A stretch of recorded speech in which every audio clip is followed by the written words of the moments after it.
let's see this question. So we want to solve for x, and x appears in the base. Then this means multiplication by a big number, 3,125. Then raised by x, so x appears in the exponent. Then that equals 1. So with this kind of equation, what we want to do is we want to group the variable with variable on one side, the number with number on one side. So in this case, we see obviously x is not 0, right? If x is 0, the whole equation will be 0. So we can divide by x on both sides. By doing so, we get 3,125 raised by x equals to 1 over x. So now we want to, so this, let me change my color. You see x appears in the exponent. So we want to get rid of x from the left-hand side. So how do we do that? We multiply by its inverse, 1 over x. Of course, we have to do it on both sides. Because x multiplied by 1 over x. X is x over 1.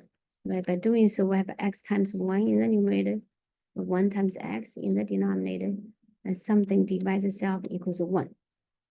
So that's why we call x and 1 over x multiplicative inverse. So then, so this side will have 3,125 raised by 1, but usually we don't bother to write it raised by 1. Equals to, well, we could, right? Equals to 1 over x raised by itself. Now we see the right-hand side, we have 1 over x raised by 1 over x. If somehow we can write 3,125 as some number raised by itself, then we'll be done, right? So let's see this number. Well, ends at 5, so we know this number has a factor of 5, and that's a 6, that's a 2, and 5. Well, 625 is 25 times 25, right? So we divide by 5 again, get a 1, 2, 5. We divide by 5 again, we get a 25. And 25 is 5 squared. So 1, 2, 3, 4, 5. So we have 5 5s multiply each other. So that means we can write as 5 raised by 5. That equals to 1 over x raised by 1 over x. You know, by the pattern, the base 5 equals 1 over x, the exponent 5 equals 1 over x. So that means 5 equals to 1 over x. Right? Then 5 is 5 over 1. We cross multiply. We get a 5x equals to 1. Or divide by 5 on both sides. X equals to 1 over 5.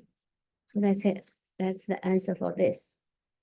So if you can check that x is 1 over 5 times 3,125 raised by 1 over 5.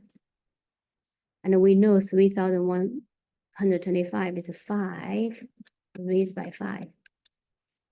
Then raised by 1 over 5. That's just 5. So this number is 5.